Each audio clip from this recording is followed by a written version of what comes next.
My name is Roberta, and my husband's name is David, and we have two very energetic boys named Edan and Jude. When Edan was 4 years old, he started developing lumps around his neck, and we were trying to find out what they were. We were doing all these tests, all sorts of tests running through. And then July 23rd of 2012, that's when we found out that he had lymphoma. It was a non-Hodgkin's lymphoma. To actually hear that, it was devastating. There was no two ways about it. It was beyond devastating. I think your mind immediately think the worst. I screamed at the top of my lungs. I'm sure the neighbors still remember it. And I broke down. We were told that night that we had to move down to Seattle. He said that we had to go to Children's immediately, so we went home and packed. And that ride was hard. And it was a blur in many ways. We really had no idea what to expect. We had no idea what world we were entering and what was going to happen to our little boy. I stayed in the back seat with Edan and Jude. Because at that time, Edan, whenever he fell asleep, because the lymph nodes, they suffocated his airway. So I'd always have to lift his head up a bit. We would, look at each other and just not say anything. And, the thoughts going through my head, at least, were just all the bad things that we thought were going to happen. I was really preparing for the worst.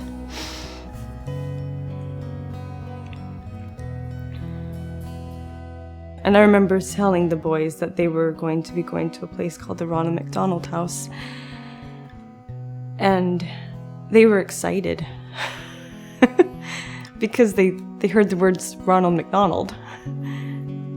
Well, probably more McDonald than anything else. To know that you can stay somewhere that is extremely close and then just caters to people in Edan's condition, we were very just amazed that this was available to us. There was a huge worry that just vanished, that we can just focus on Edan and his care. I knew of the Ronald McDonald House, but I had never known to what extent they do. I really didn't even know much about it until you find yourself in there. This place is all about the kids. It really is. They actually get it. Like, somebody out there is actually understanding what families need. I really don't understand what happened before Ronald McDonald existed. It baffles me to know what families must have done. It provided us with the ability of our family to stay together and allows you to feel that, you've got a fighting chance for your child. So we came back to the Ronald McDonald House again because Edan relapsed in November of 2014. When it happens the second time, you know how grueling it was the first time for Edan. It really put us back to day one in so many ways. They had said that it was harder to treat, and so that he would have to have a bone marrow transplant. They weren't ready for us immediately overnight because there was no rush. And I even remember thinking, this is different. They're not rushing us. They're letting us have this quality time together at home. And I remember thinking, if they're giving us quality time this time around, we thought we were going to lose him. We thought this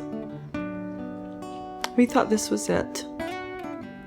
But we just encouraged each other and said that, he can, we've done this before, we can do it again. We can get through this again.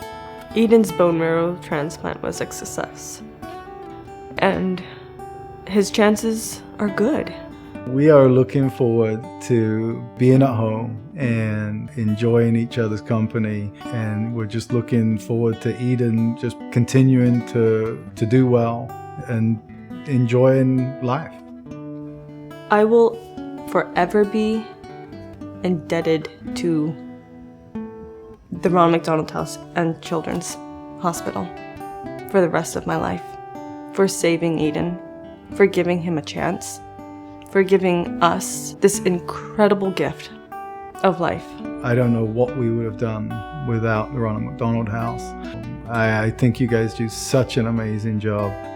I am just amazed with their sense of compassion, of really caring for each and every single child individually.